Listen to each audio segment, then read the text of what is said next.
Politics shapes our world in ways we often don't realize. Did you know that in the United States alone, over $14 billion was spent on the 2020 presidential and congressional elections combined? That's enough to fund several small countries' annual budgets.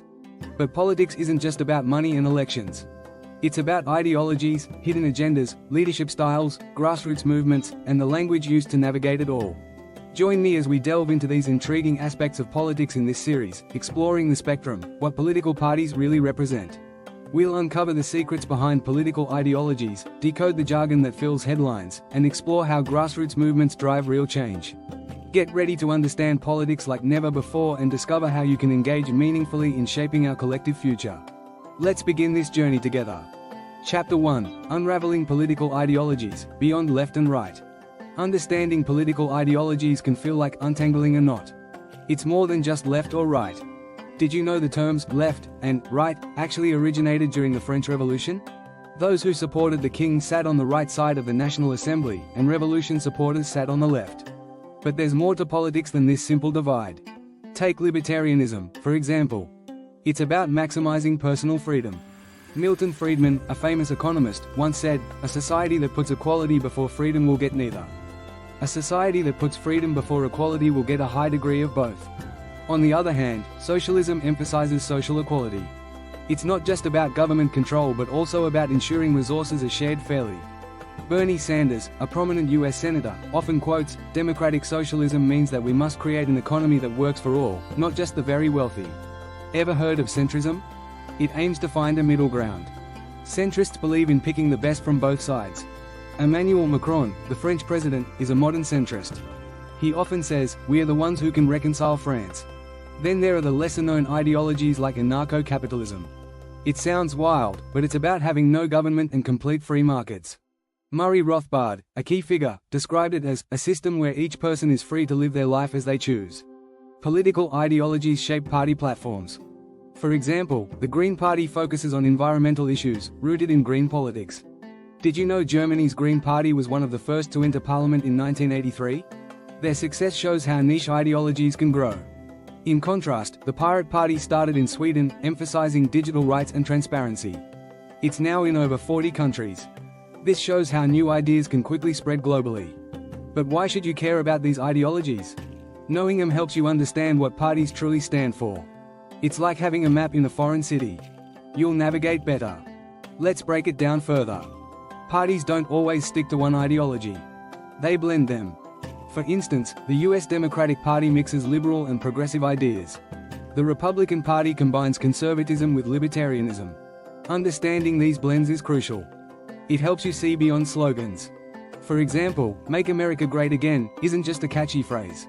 It reflects a mix of nationalist and conservative ideas. Political ideologies also evolve. The Labour Party in the UK started as a socialist party. Over time, it embraced more centrist policies under Tony Blair's New Labour. Chapter 2: The Hidden Agendas, What Parties Don't Tell You. Political parties often have hidden agendas. They don't always tell you everything up front. It's like reading the fine print in a contract. For instance, lobbyists play a big role in shaping policies. Did you know that in 2020, over $3.5 billion was spent on lobbying in the US? This money influences decisions. Big corporations like pharmaceutical companies often lobby for favorable laws. A famous quote by Ralph Nader goes, "The use of solar energy has not been opened up because the oil industry does not own the sun." Parties also cater to special interest groups. These groups can sway party agendas. For example, the National Rifle Association, NRA, heavily influences the Republican Party in the US. It's about aligning with groups that can provide support and funding. But it's not all shady. Some hidden agendas aim for good. For instance, social welfare programs might not get much spotlight but are crucial for many. Franklin D. Roosevelt's New Deal faced opposition, yet it reshaped America positively. Party manifestos often have coded language. Terms like tax relief might sound good but often benefit the wealthy more. Economist Joseph Stiglitz noted, "We have a tax system that has too many loopholes for the rich and too many burdens for the middle class." It's important to read between the lines. When a party says they will reform something, it could mean cuts or privatization. Understanding this helps you see the real impact of policies. Media plays a role too. Some news outlets favor certain parties. This bias can shape public perception. A study found that 62% of Americans believe news coverage is biased. This affects how you receive information. Social media adds another layer. Parties use it to target specific groups.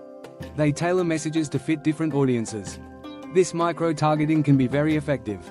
Cambridge Analytica's scandal showed how data is used to influence voters. Transparency is key.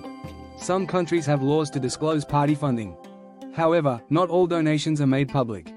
In the US, dark money groups can spend unlimited amounts without disclosing donors. Knowing these tactics helps you stay critical. Don't take everything at face value. Dig deeper. Websites like opensecrets.org track political spending and can be a valuable resource. Understanding hidden agendas empowers you. It makes you a savvy voter. You'll make better decisions at the polls. So next time you hear a campaign promise, think about what's behind it. The world of politics is complex. But with the right knowledge, you can navigate it confidently. Stay informed and engaged. Your voice matters. Chapter 3: The Faces of Power, Understanding Political Leadership Styles. Political leaders come in all shapes and sizes. Their styles greatly influence how they govern. Let's start with charismatic leaders. These folks have a magnetic personality. Think of John F. Kennedy. He once said, "Ask not what your country can do for you, ask what you can do for your country." His charisma inspired many. Then there are technocrats. These leaders rely on expertise and data. Angela Merkel, the former Chancellor of Germany, is a prime example. She has a background in science and was known for her methodical approach. Merkel's leadership style earned her the nickname, the Scientist. Populists are another type. They claim to represent the common people. Donald Trump fits this bill. He often used simple, direct language. His slogan, "Drain the swamp," resonated with many voters tired of traditional politics. Authoritarians are more about control. They maintain strict order. Vladimir Putin is often described this way. Under his rule, Russia has seen a consolidation of power. Authoritarian leaders usually prioritize national security and stability over personal freedoms. Demagogues, on the other hand, use fear and prejudice to gain support. They often scapegoat minority groups. An example is Adolf Hitler, who used anti-Semitic rhetoric to rally the German people during tough times. Leaders can also be visionary. They look to the future and inspire with big ideas. Martin Luther King Jr. was a visionary leader. His "I have a dream" speech remains a powerful call for equality and justice. Some leaders are pragmatic. They focus on practical solutions. Franklin D. Roosevelt was a pragmatist. His New Deal programs were designed to pull America out of the Great Depression. FDR once said, "The only thing we have to fear is fear itself." Leaders' styles impact their policies. Charismatic leaders might inspire bold initiatives. Technocrats could focus on efficient, data-driven solutions. Populists may push for drastic changes to address public grievances. Understanding these styles helps you predict policy directions. For instance, a technocrat might invest in research and development. A populist might prioritize immediate, visible changes to satisfy their base. Leadership styles also affect international relations. A charismatic leader might excel in diplomacy. An authoritarian leader might be more aggressive.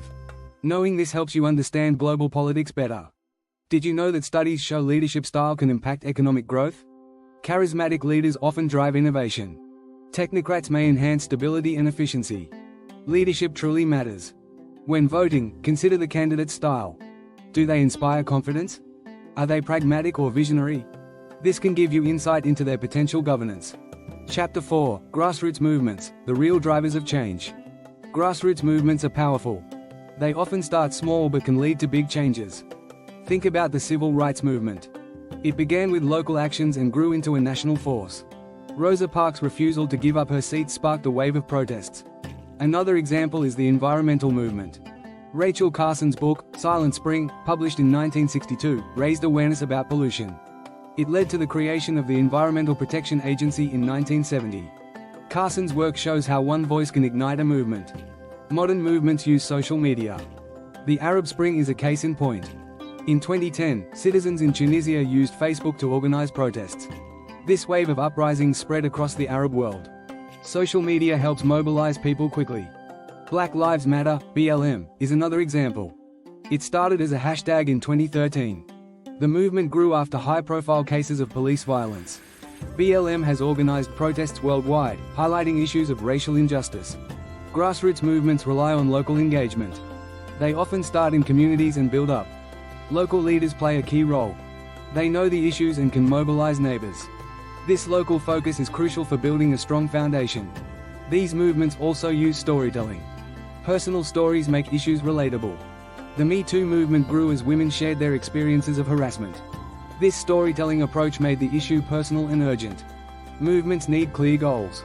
Successful ones often have specific demands. The women's suffrage movement, for example, fought for the right to vote. Clear goals help focus efforts and measure success. Grassroots efforts often face opposition. Powerful interests may resist change. The labor movement in the early 20th century faced violent crackdowns. Yet, they persisted and eventually won better working conditions. Funding is another challenge. Grassroots movements often rely on small donations. Crowdfunding platforms like GoFundMe have become essential tools. They enable movements to raise funds from many small donors. Coalitions can strengthen movements. Joining forces with other groups amplifies their voice. The March for Our Lives, organized by students after the Parkland shooting, partnered with other gun control advocates. This coalition approach can be very effective. Education is key. Movements often start with awareness campaigns. Informing people about issues is the first step to action. The LGBTQ+ movement used education to change public perception and policy. Persistence pays off. Grassroots movements often take years to achieve their goals. Patience and perseverance are essential. The fight for same-sex marriage in the US took decades but eventually succeeded. Grassroots movements show the power of collective action. They remind us that change often starts from the bottom up. By getting involved locally, you can be part of this change. Your voice, combined with others, can make a big difference. Chapter 5, Political Jargon Decoded, Speak the Language of Politics. Politics is full of jargon that can be confusing. But understanding this language is key to making sense of political debates. Let's start with gerrymandering. This term describes the process of drawing electoral district boundaries to favor one party. It's named after Elbridge Gerry, who in 1812 signed a bill that created a district shaped like a salamander. Gerrymandering can significantly impact election outcomes. Another term is filibuster. This is a tactic used in the US Senate to delay or block votes. Senators can speak for as long as they want. Strom Thurmond set the record in 1957, speaking for over 24 hours against a civil rights bill. Pork barrel politics refers to government spending for localized projects to bring money to a representative's district. It's often criticized for being wasteful.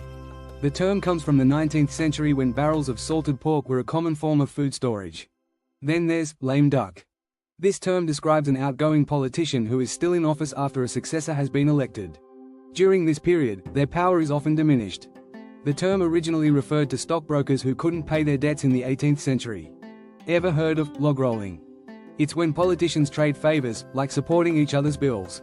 The term comes from the old American practice of neighbors helping each other roll logs into place. Spin is another key term. It refers to presenting information in a biased way to influence public perception. Spin doctors are experts at this. They make sure news stories favor their political side. Understanding bipartisanship is also important. It means cooperation between two political parties. This is crucial for passing legislation in a divided government. An example is the Bipartisan Campaign Reform Act of 2002, aimed at regulating campaign finance. Dark money is a term for political spending by non-profit organizations that don't have to disclose their donors. This lack of transparency can influence elections without voters knowing who is behind the spending.